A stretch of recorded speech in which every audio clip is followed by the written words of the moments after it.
We are running on time. Our next session is Decoding Electrophysiology. And we welcome Dr. Purna Chandra B. Please give him a big hand. Dr. Purna Chandra is a very young, dynamic vitreoretina surgeon, and he is an expert of electrophysiology, an area of retinal diagnostic which very few people know. Very few retina persons they know, and very few retina persons are expert in that. This area is not traded by many. So, the chairpersons of this retina diagnostics are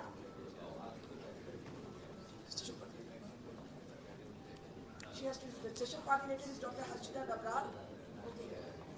So the chairpersons for this session, I would like to invite Dr. B.P. Kashyap, Dr. Vibhuti Bhushan, Dr. Rahul Prasad, Dr. Bharat Singh, Dr. Archana. Please come to the dais. Any retina person who is present here? Dr. Retina persons, come. Subodh and Vikramjit.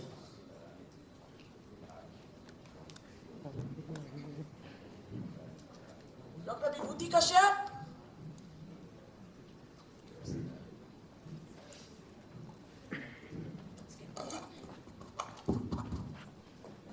He is a vitreoretinal surgeon, consultant, Department of Electrophysiology and Clinical Genetics at Narayan Nethrale. He has completed his post-graduation from the prestigious Armed Forces Medical College, followed by a long-term fellowship in vitreoretina surgery from Narayan Nethrale, Bangalore. Undergone additional training in inherited retinal disorders and electrophysiology from Moor Hills Eye Hospital, London. Completed preceptorship on age-related eye disease from Safe Sight Institute, Sydney. He has presented several papers of national and international forums, has published many articles in peer-reviewed journals. He has won several awards, including Rima Mohan Award for Best Paper Retina at AIOS and Best of IJ Award. His areas of interest in research: inherited retinal diseases, electrophysiology, retinal vascular diseases, and gene therapy. Dr. Purna Chandra B, please, we all welcome you to the dais. Please carry on with your presentation. So thank you so much for the kind introduction, and I would like to thank JHARKHAND Ophthalmic Society and especially Bharti Kashyap ma'am for giving me this opportunity to share my thoughts on electrophysiology. As ma'am was rightly mentioning, when it comes to ER, the moment we saw those waveform, including me when I was a postgraduate, we have some mental block. Okay, but this is something. So, and even today, some of my postgraduates, they think this is the recent advances. This is not recent advances. This is a old science, very old science. This existed even before even the OCT came. So, and I also learned from the ma'am that there are many postgraduates who are attending this session. So I have simplified this talk. Even if you have not read about any, if you don't know about anything about electrophysiology, don't worry. I'll just try to make it simple. So before going to the case example, let's start with the definition. What exactly is electrophysiology? Basically, it's the mass response of the retina to a luminous stimulus. You stimulate the retina, there will be biochemical and ionic changes in the photoreceptor in the RPE, which generates electric potential, which is recorded as electroretinogram. It's as simple as that. Stimulate the retina, there's some urgent potential generated, which we are recording. So before we can interpret the ERG waveforms, we need to understand there are some waves, just like we have PQRS in ECG. Here we have A wave, B wave, sometimes C waves in a typical full-field electroretinogram printout. So the A wave originates from the outer retina, that is photoreceptors, and the B wave is mainly from the bipolar cells, somewhere in the mid-retina, with some contribution from the molar cells. So when you see along the ascending limb of the B wave, so some deflections are seen. These are called oscillatory potential. We use some special instrument called band field filters to extract this oscillatory potential, and these are usually generated from amacrine cells. So ERG, there are different types. The full field ERG, which is the response from the entire retina. Pattern ERG predominantly from the posterior pole. And what if one of you ask me, like, sir, I want to check each and every point on the retina. For that we do something called multifocal ERG.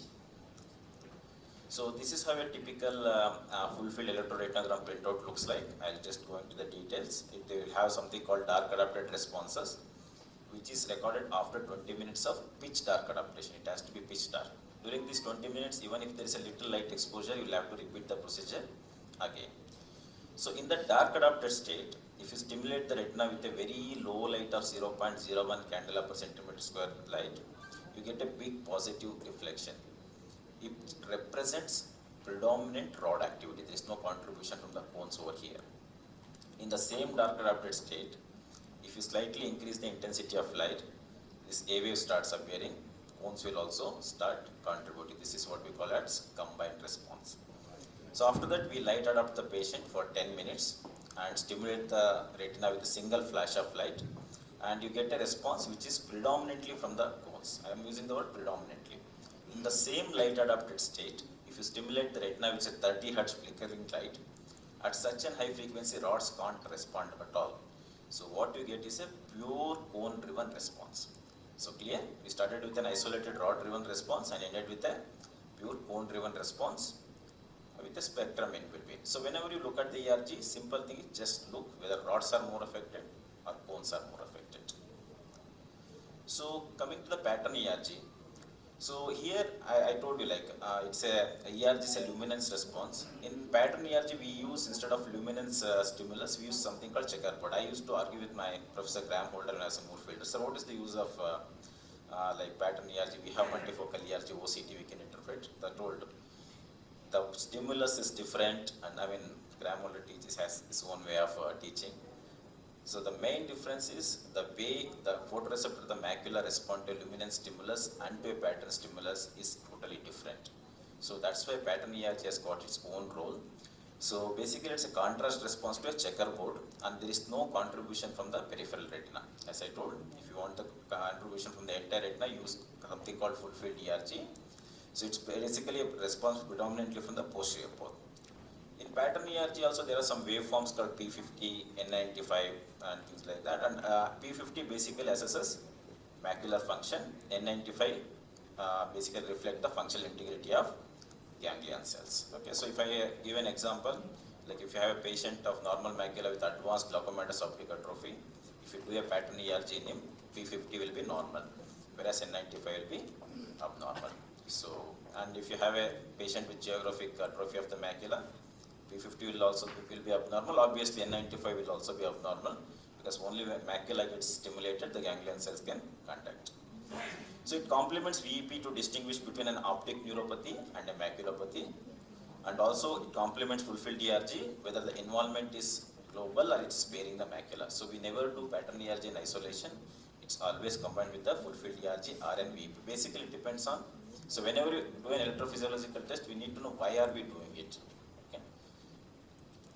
So that's about the pattern ERG. So multifocal ERG, it basically allows detection of even a small foci of retinal dysfunction. The retina is stimulated with an assortment of either 61 or 103 hexagonal elements. With this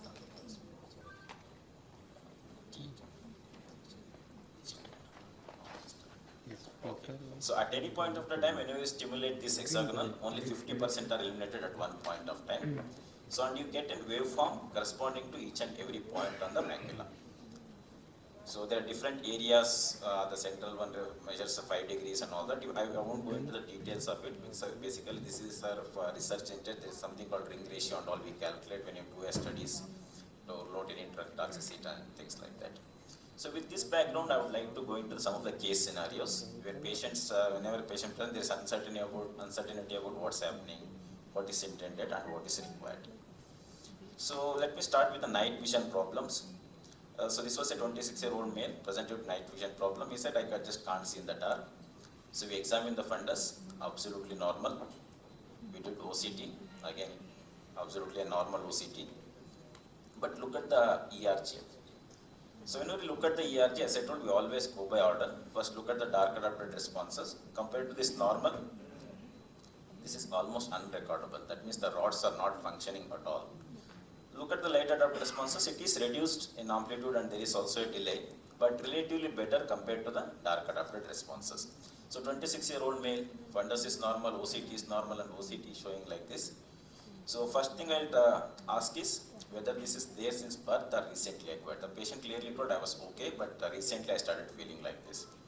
The first thing what we suspect is this vitamin A deficiency. I measured the vitamin A, as expected it was very low. So we know why this is happening now, but our this thing doesn't end there. We need to find out why vitamin A is less in that patient. In a 26-year-old male, unless he's has some problems of malabsorption and things like that, I don't expect him to, unless he's a chronic alcoholic, I don't expect him to have low vitamin A. So he didn't give any history of alcohol or anything. We underwent extensive workup because on general physical examination also he was malnourished, dyspepsia, and had a frequent loose stools. So this is something very important. So as ophthalmologists, we sometimes forget that we are also a physicians. Whenever a patient comes to us, we are allowed to, irrespective of the specialty we practice, we need to approach the patient, we need to give a holistic approach. Okay, so he underwent extensive workup to rule out the cause of malabsorption. Finally, intestinal biopsy has to be done, so which suggested it had a condition called intestinal lipofuscinosis, which is a result of any inflammatory bowel diseases. So that was the reason for his malabsorption. So the ERG was repeated after 1 week, 1 month, and 2 months after receiving an intramuscular injection. So we gave 1 lakh in international units over 3 days, followed by oral dose of 50 international units for 2 weeks. So you can just see the serial ERG. This is at presentation. This is at 1 week, and this is at 1 month and 2 months. Okay. Dr. Jayant, are you here? Please come to the dais. He's also a very good young retina surgeon from Jamshedpur. So, within 1 week of giving an vitamin A supplementation, you can see the ERG is almost becoming normal, and it's completely normal by the end of 2 months. So, if not for ERG, most of the patients, they label it as malingering. They are simply telling and all that. So, never label a patient as malingering unless you have done an electrophysiological test on them. Because all of us who practice electrophysiology, I know madam, some of the retina surgeons also understand. We believe in one thing. Whatever that appears structurally normal, that doesn't mean that it is functionally behaving the same way. Fine. Let me show a couple of case examples where an abnormal looking retina in an asymptomatic patient. This is a 28-year-old male. He came for a routine checkup. Vision is 6, and 6, and he had multiple flex-like deposit. When he asked this, he didn't have any complaint. He said, "I'm just normal. I just came for a regular checkup." I did an OCT. Again normal. Just out of interest, we also thought of doing a full-field ERG. Again, full-field ERG was also absolutely normal. So basically, this is a case of benign fleck retina. Okay, so these are, though there are extensive flecks, so the functionally this retina will behave normally, and these patients are asymptomatic. We need to just follow up and maybe screen the family members. One more patient. So 36-year-old male. So he also had a similar flex-like deposit, not that extensive as first patient, little less maybe. But vision again is N6, 6, N6, but this patient told I have a night vision problem. So we did OCT, OCT is again normal. So we did the ERG, just look at the ERG. So dark adapted response are almost unrecordable. And if you carefully look at the mixed response, the A wave is forming. B wave, instead of going like this, it is getting terminated here itself. It's not even reaching the baseline. This is a typical classic electronegative ERG. So B wave is from bipolar cells. The B wave is not forming means there is some problem in the inner retina. So this is a case of fundus albipunctatus, which is a type of congenital stationary night blindness. So just look at the words congenital stationary. These patients are born like that and they are going to live like that. We need to counsel them accordingly. Okay, they should avoid the night driving and all. These are not like rod cone dystrophy or RP type of patients. They progress. They will have a tunnel vision and all that. These patients are absolutely normal except for night vision problem, that is delayed dark adaptation. Once they get adapted to dark, like for example, if I take 1 minute to get dark adapted, this may take 3 minutes. After that, they will feel normal. Okay, so you should not wrongly label as some degenerated dystrophy. So just look at these two patients. Both of them had 6 and 6 vision. First patient had more extensive flex. The second has little less flex-like deposition. But look at the ERG, it's telling a completely different story. So that's the beauty of electrophysiological test. So let's look at the one more example, a normal looking retina where unexplained visual symptoms. This was a 26-year-old female, recently married, brought by husband because she was quite inattentive to the surroundings. And there was no positive family history and all. She was giving variable responses. Our optometrist just could not guess her vision. She used to tell, "Mujhe sab dikhta hai. I can't read. Why are you bringing me here?" and all that. Recently married and all that. Of course, we examined the OCT. OCT have taken all the cross section. So absolutely normal. Of course, recently married, not attentive, not responding well. The first thing we suspect is malingering only. So as I told, so before you label anyone as malingering, we should subject them to electrophysiological test. Autofluorescence was also normal. So look at the ERG. The dark adapted responses are completely normal. The light adapted responses are unrecordable. So the cones in our entire retina are non-functional. So this is a classic case of achromatopsia, which is a form of stationary cone dystrophy. It's not a progressive one, stationary cone dystrophy. This case is very interesting because most of the time achromatopsia, this is the kind of defect what you see, a subfoveal cavitation which resembles a photic retinopathy.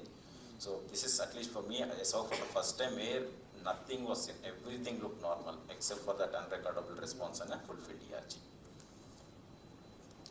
So then let me give one more example of an unhappy patient with seemingly perfect vision. This is a most common scenario in post-cataract OPD. So this, in fact, this was referred to me from the cataract department. This patient was absolutely normal, 6, and 6, just he had a glare. I can't tolerate glare. His only complaint, before cataract I was all right, though vision was less, I was comfortable. Now the vision is better, but I just can't tolerate the light. So fundus was again absolutely normal, OCT was normal, autofluorescence was normal. So we did a multifocal ERG. Of course, fulfilled ERG was also normal. I have not shown this. Just look at the multifocal ERG response in the central. There was a grossly reduced responses. So then we probed her and asked her and all that. She felt it was not relevant for her to tell this history. She had a history of taking hydroxychloroquine for almost 15 years, which during the history she didn't take. She was recently stopped because it was symptomatically better. So this is the, like, yeah, especially in drug toxicities, we can pick up these changes before structural changes starts. And I have a couple of more patients in whom multifocal has been implanted in this kind of a patient, and they come to us and we find out. But I can't blame the primary surgeon. I mean, not everyone in India have the access to do a multifocal ERG. And OCT is normal, absolutely we can pick it up, but the history is very important. Okay, so we should ask them whether they are taking any long-term medications which is likely to affect the macula. Then one more category of patient who come to me is they have taken multiple opinions. What's wrong with my eyes? Nobody is telling me what's wrong with my eye. There is something wrong, but what exactly is the problem? So this was one such patient who was a 25-year-old male. So 25-year-old male presented with night vision problem, no positive family history. So vision was 6/9 and 6/8. Color vision was normal. Anterior segment was absolutely normal. So he was born out of a consanguineous marriage. He had one more sibling. That sibling was not affected. So this is his fundus. The moment I saw the fundus, I was very happy. Okay, this is Mizu phenomena. Okay, I'm dealing with a maybe case of Oguchi or one of the congenital stationary night blindness kind of a disorder. So I was pretty sure, okay, I have diagnosed my case. So I was eager to discuss the diagnosis with the patient. Obviously, I never counsel the patient unless I see all the investigations. So this was the autofluorescence. Posterior pole autofluorescence was relatively okay, except for alteration in the mid-periphery. So in the posterior pole autofluorescence, if you look like that, there are very hardly, insignificant, some vitaliform-like deposits near the arcades. So this was his OCT. Again, quite surprising findings. If it were to be CSNB, most of the time you don't see this kind of a focal skytic changes. So now I revised my diagnosis. Maybe it's a juvenile retinoschisis in a very mild variety, because there also sometimes we can see this Mizu-like reflex. And anyway, either way, whether it's CSNB or in juvenile retinoschisis, I was expecting an electronegative ERG. But I was surprised. So I got some response like this. Dark adapted were unrecordable. And combined response had a very peculiar way, very broad A wave base and a very broad B wave peaks. So when you get these kind of responses, we shouldn't stop at doing this standard ISCV standard ERG. We should sometimes go beyond that. So what we did was, we tested for long and medium wavelength cones and the short wavelength cones. So first we stimulated the retina with an orange light in a blue background to elicit the response from the long and the medium wavelength cones, and this was unrecordable. Then we did the other way. So we stimulate the retina with a short wavelength, that is blue light, against an orange background. we got an exaggerated response. So this is a typical case of enhanced S-cone syndrome. It's again, most of the time is stationary. So to conclude, I would like to tell electrophysiology is an important tool to aid in diagnostic in various diseases. Should always be followed by clinical correlation. I keep telling, so no investing modalities in isolation can't diagnose anything. You have to put everything together, then come to a conclusion. So additional genetic information adds strength to our correlation in case of suspected inherited retinal dystrophies. Thank you so much. Thank you, Dr. Poona Chandra, for an informative and crisp topic, that electrophysiology. Now we have a plethora of VR surgeons on the dais. I would request all of them to felicitate Dr. Poona Chandra on this lovely topic. Please, I welcome everybody here and felicitate him.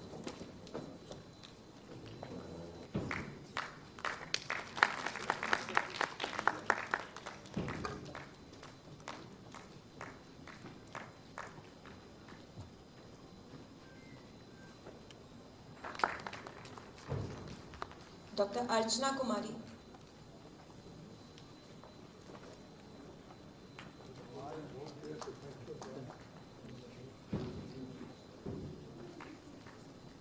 Dr. Bharat Singh.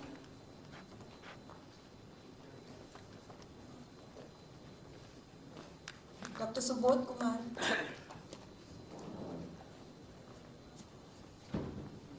Dr. Bikramjit Pal.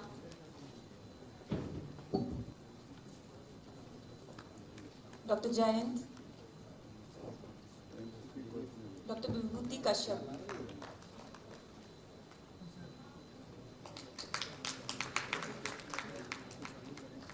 Thank you once again, Dr. Poona Chandra and all the chairpersons.